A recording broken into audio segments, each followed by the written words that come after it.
In his traditional Christmas message, Pope Francis has urged a two-state solution to resolve the Israeli-Palestinian conflict, as tensions prevail over the U.S. decision to recognize Jerusalem as Israel's capital. Addressing tens of thousands of Roman Catholics on Christmas Day at the Vatican on Monday, the Argentine pontiff said children in the Middle East continue to suffer because of growing tensions between Israelis and Palestinians. Let us pray that the will to resume dialogue may prevail between the parties and that a negotiated solution can finally be reached, one that would allow the peaceful coexistence of two states within mutually agreed and internationally recognized borders, said the 81-year-old.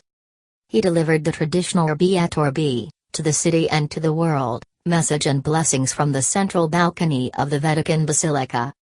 Besides the Israeli-Palestine issue, Francis also hoped for peace in war-torn Syria, Yemen, and Iraq. The winds of war are blowing in our world and an outdated model of development continues to produce human, societal and environmental decline, he said. The pontiff also offered a prayer to end nuclear tensions on the Korean peninsula. Each year, millions of Christians celebrate Christmas on December 25, to mark the birth of Jesus Christ. Deadly protests.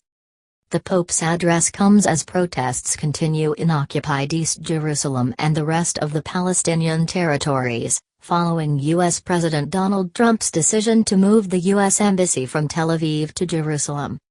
At least 15 Palestinians have been killed in clashes with Israeli forces in the West Bank and Gaza Strip after the U.S. move on December 6.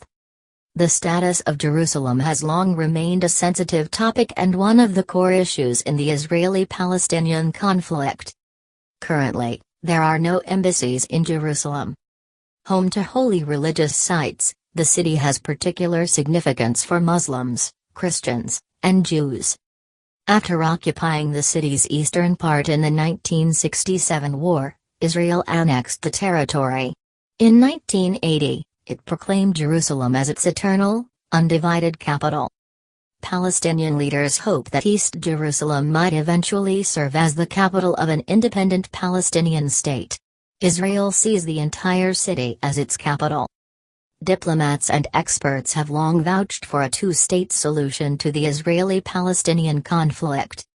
On Saturday, Palestinian Christian leaders rejected the U.S. decision, calling it dangerous and insulting in a statement. At his Christmas Eve Mass on Sunday, Francis defended refugees, strongly urging the world not to ignore the plight of people who are driven from their land because of leaders willing to shed innocent blood. The leader of the world's 1.2 billion Roman Catholics on Sunday led a solemn ceremony for about 10,000 people in St. Peter's Basilica in the Vatican, while many others followed the service from the square outside.